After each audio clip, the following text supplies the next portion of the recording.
Hello everyone. So या व्हिडिओमध्ये आपण पॅथ 232 हे आपण कंटिन्यू करतोय. ऑलरेडी आपण लेक्चर 1 कंटिन्यू केलेलं आहे. लेक्चर 1 आपलं कम्प्लीट झालेलं आहे. पॅथ 232. ठीक आहे. सो इथे इंडेक्स आहे पहा. First lecture IPM, that is integrated pest management, already we have completed.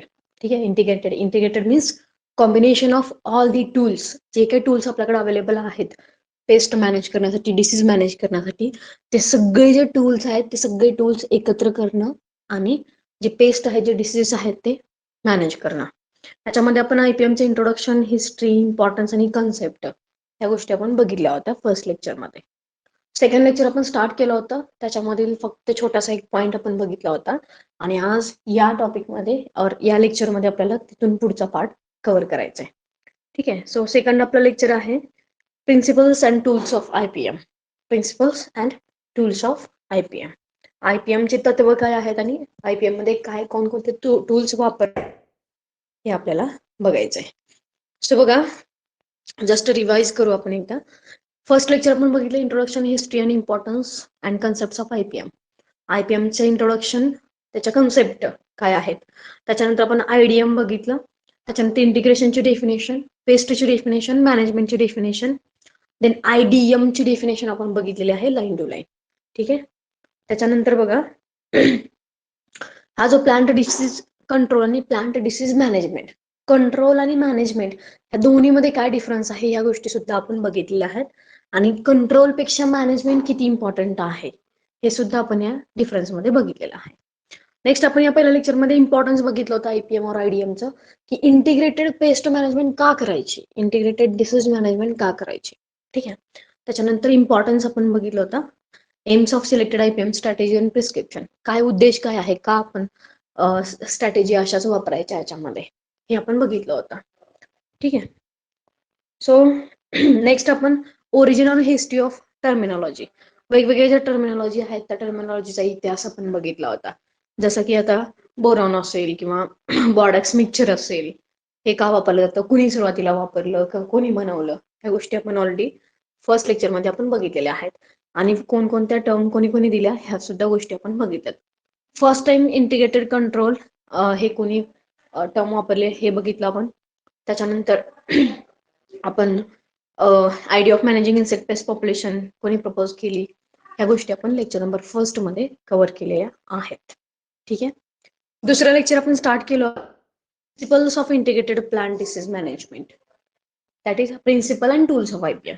ठीक आहे. काय तत्व आहेत, काय वापरलं जातं, ठीक आहे, IPM मध्ये नेमकं काय केलं जातं इंटिग्रेटेड पेस्ट मॅनेजमेंटमध्ये, या गोष्टी आपण बघितल्या होत्या.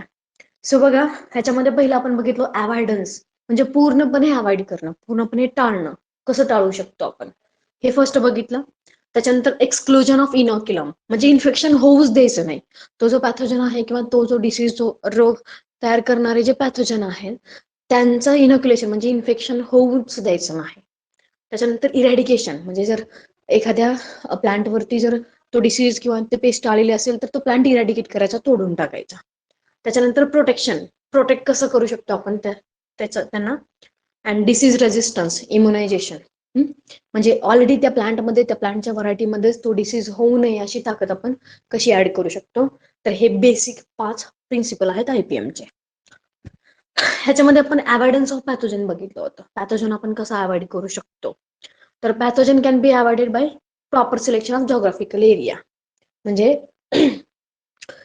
योग्य जॉग्राफिकल एरिया चूज करून तिथे जर आपण क्रॉप लावला तर त्या ठिकाणी त्या विशिष्ट पॅथोजनचा अटॅक होऊ शकणार नाही, हे बघितलं होतं आपण.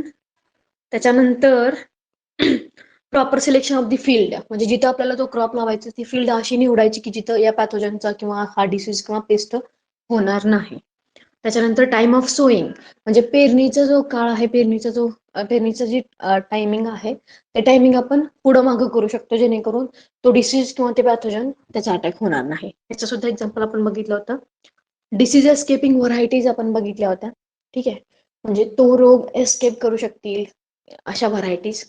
त्याच्यानंतर proper selection of seed and planting material, जे सीड, जे प्लांटिंग मटेरियल वापरून आपण आपला क्रॉप लावतोय, क्रॉपची सोईंग करतोय, ते मटेरियल असं वापरायचं की ज्याच्यामुळे डिसीज किंवा पेस्ट व्हायरल होणार नाही किंवा डिसीज किंवा पेस्ट तयार होणार नाहीत.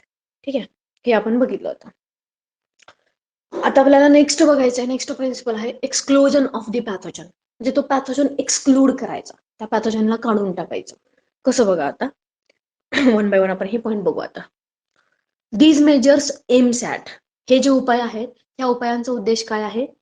Preventing the inoculum from entering or establishing in the field or area where it does not exist.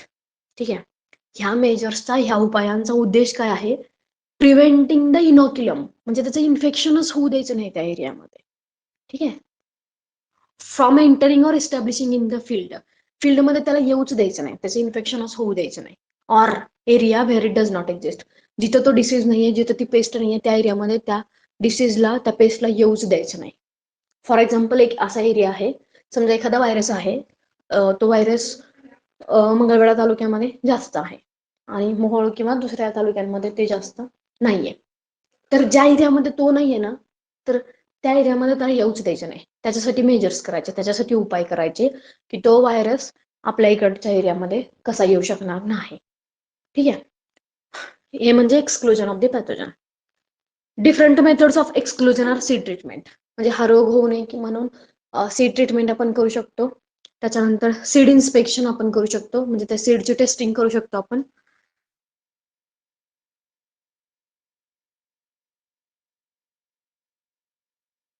Quarantine regulation, म्हणजे फॉर एक्झाम्पल, जर एखादा टोमॅटोचा व्हायरस असेल, तो व्हायरस जर भारतात जर ते टोमॅटो जे आहे ते टोमॅटो दुसऱ्या राज्यामध्ये करायचे, ते त्या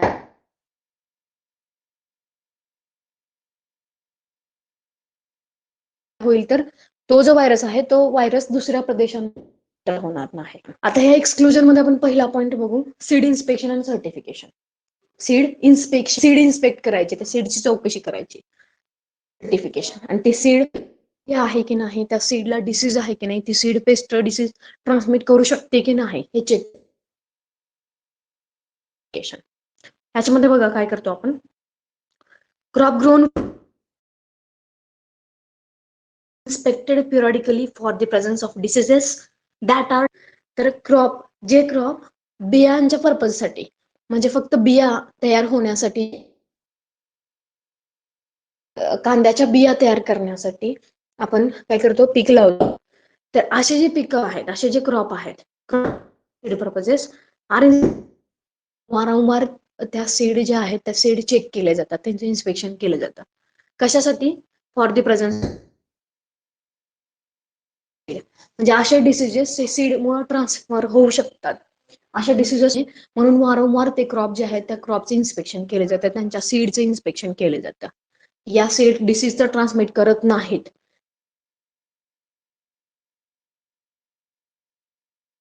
precautions are to be taken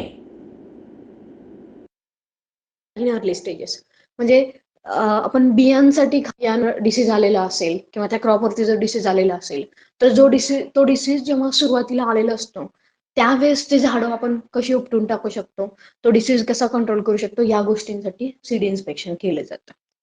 and then the crop is certified as a disease free. ठीक आहे, म्हणजे एखादा प्लॉट आहे, तो प्लॉट आपण बिया तयार करण्यासाठी लावलाय समजा, आणि त्या प्लॉटमधील 1-2 झाडांवरती एक डिसीज आलेला आहे, तर ती 1-2 झाडच आपण जर उपटून काढली तर बाकीची सगळी झाडं त्या डिसीज पासून वाचू शकतात. म्हणजे आपण म्हणू शकतो की that field or that seed crops are disease free, ते डिसीज फ्री आहेत सध्या. तर इन्स्पेक्शन का केलं जातं, तर एखादा डिसीज जर होत असेल तर तो डिसीज अवॉइड करण्यासाठी, तो डिसीज पूर्णपणे एक्सक्लूड करण्यासाठी सीड इन्स्पेक्शन आणि सर्टिफिकेशन केलं जातं. हे लक्षात घ्या. ठीक आहे,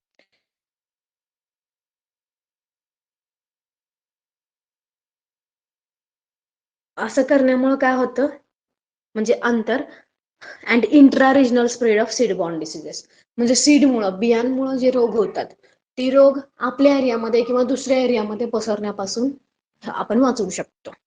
ठीक आहे, हा काय होता simple seed inspection and certification. Next point आहे प्लांट क्वारंटाईन रेग्युलेशन. जसं आता कोविडचं क्वारंटाईन आहे, क्वारंटाईन कन्सेप्ट तुम्हाला सगळ्यांना माहिती आहे, तसंच हे प्लांट क्वारंटाईन रेग्युलेशन आहे. एखादा प्लांट जर तो डिसीज किंवा पेस्ट जर तो पसरवत असेल तर त्या प्लांटला क्वारंटाईन करणं योग्य ठरतं. ठीक आहे. तर हे आता प्लांट क्वारंटाईन रेग्युलेशन मध्ये काय आहे बघा. एक मिनिट. प्लांट क्वारंटाईन जसं सध्या आपण क्वारंटाईन बघतोय ते म्हणजे क्वारंटाईन. तसंच प्लांटमध्ये सुद्धा क्वारंटाईन ही कन्सेप्ट आहे पहा.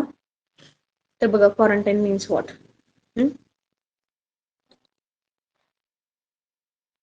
Plant quarantine is defined as, plant क्वारंटाईनला आपण काय म्हणू शकतो, a legal restriction on movement of agricultural commodities for the purpose of exclusion, prevention or delaying the spread of the plant pest and diseases in an uninfected areas.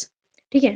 Plant quarantine म्हणजे काय बघा की illegal restriction, legal म्हणजे कायदेशीर बंदी कशावरती, on the movement of agricultural commodities. ज्या agricultural commodity आहेत म्हणजे जे पिकं आहेत किंवा ॲग्रिकल्चरल ज्या वस्तू आहेत त्या वस्तू एका ठिकाणाहून दुसऱ्या ठिकाणी नेऊ न देणं. ठीक आहे. म्हणजे ॲग्रिकल्चरल कमोडिटी एका ठिकाणाहून दुसऱ्या ठिकाणी नेण्यावर बंदी आणणं, कायदेशीर बंदी आणणं म्हणजे प्लांट क्वारंटाईन. ठीक आहे. कायदेशीर बंदी आणणं कशासाठी करतो आपण, म्हणजे सरकार का करतं, बंदी का करतं, तर फॉर दी पर्पज एक्सक्लुजन, म्हणजे एक्सक्लुजन म्हणजे पॅथोजन किंवा डिसीज ते स्प्रेड करत असतील तर तो स्प्रेड होऊ नये म्हणून, किंवा प्रिव्हेन्शन म्हणजे अवॉइड करण्यासाठी, किंवा delaying the spread of plant pest and diseases in un uninfected area. म्हणजे जिथं तो डिसीज किंवा जिथं ती पेस्ट नाहीये त्या एरियामध्ये ती पेस्ट किंवा डिसीज होऊ नये म्हणून जे कायदेशीर बंदी सरकार आणतं त्याला आपण म्हणतो प्लांट क्वारंटाईन. नेक्स्ट बघा, plant quarantine laws were first enacted in France 1660 मध्ये. 1660 मध्ये सगळ्यात पहिल्यांदा अशी कायदेशीर बंदी ही फ्रान्समध्ये आणली गेली होती. ठीक आहे. फॉलोड बाय डेन्मार्क 1903 मध्ये डेन्मार्कने सुद्धा प्लांट क्वारंटाईन रेग्युलेशन वापरले आणि युएसएने 1912 मध्ये, अमेरिका. ठीक. These rules were aimed at rapid destruction or eradication of barberry bush, which is an alternate host of Puccinia graminis triticum, that is black or stem rust. Puccinia graminis triticum काय करते, black और stem rust cause करते. ठीक आहे. तर हे का फ्रान्सनी, डेन्मार्कनी, युएसएनी का हे प्लांट क्वारंटाईन रेग्युलेशन वापरले होते, तर these rules were aimed at rapid destruction or eradication of barbary bush. Barbary Bush जो आहे हा बार्बरी बुश हा प्युसिनिया ग्रामिनिस टिटिकी हा जो कॉझल ऑर्गॅनिझम आहे त्याचा अल्टरनेट होस्ट आहे. म्हणजे बार्बेरी बुशमुळं हा जो डिसीज आहे किंवा हा पॅथोजन काय करत होता, डिसीज स्प्रेड करत होता. ठीक आहे. म्हणून फ्रान्सनी, डेन्मार्कनी आणि युएसएने काय केलं होतं, तर प्लांट क्वारंटाईन रेग्युलेशन केले होते की एका एरियामधून दुसऱ्या एरियामध्ये हा बार्बेरी बुश ट्रान्सफर नाही झाला पाहिजे. बार्बेरी बुश एका ठिकाणाहून दुसऱ्या ठिकाणी नाही गेला पाहिजे. जर बार्बेरी बुश एका ठिकाणाहून दुसऱ्या ठिकाणी जर गेला तर तो त्याच्यासोबत जो ब्लॅक और स्टेम रस्ट हा प्युसिनिया ग्रामिनिस टिटिकी कॉज करतो, हा डिसीज तो ट्रान्सफर करू शकतो. म्हणून फ्रान्स, डेन्मार्क आणि युएसएने काय केलेलं होतं, तर प्लांट क्वारंटाईन रेग्युलेशन अडॉप्ट केले होते.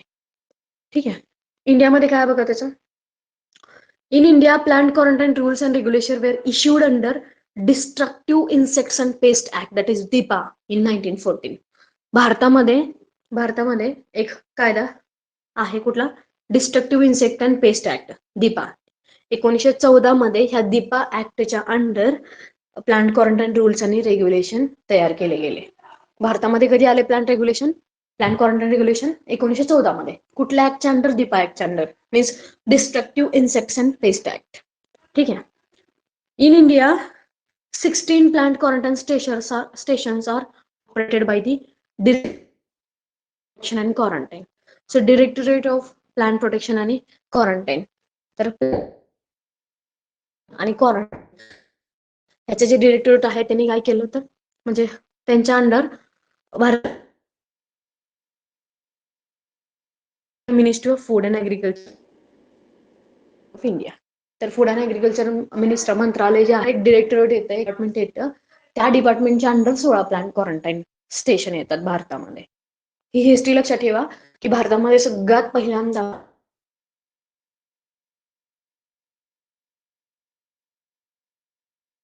14 आले. कुठल्या ऍक्टच्या अंडर आले, डिस्ट्रक्टिव्ह ह्याच्यामध्ये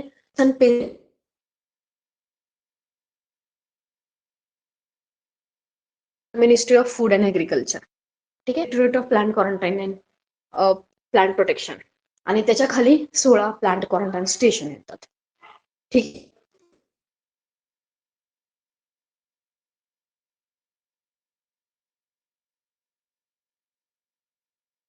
प्लांट क्वारंटाईन मेजर्स किती प्रकारचे आहेत तसंच हे प्लांटचं पण क्वारंटाईन असतं. आणि क्वारंटाईन जिल्ह्यामध्ये क्वारंटाईन असे क्वारंटाईनचे.